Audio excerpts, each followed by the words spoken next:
flood warning for south central Rio Arriba County in north central New Mexico, northeastern Sandoval County in north central New Mexico, until 4:45 p.m. Mountain Daylight Time. At 2:48 p.m. Mountain Daylight Time, Doppler radar indicated slow-moving thunderstorms producing heavy rain across the warned area.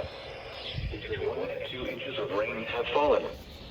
Additional rainfall amounts of 0.75 to 1.25 inches are possible in the warned area.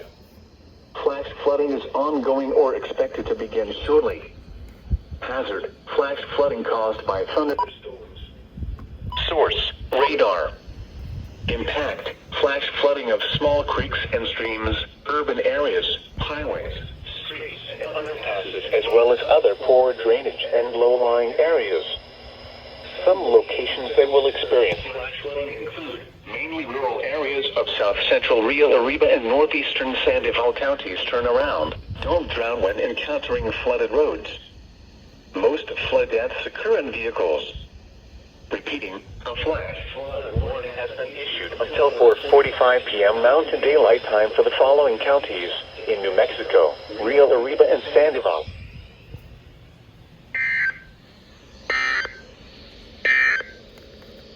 You are listening to WXJ33.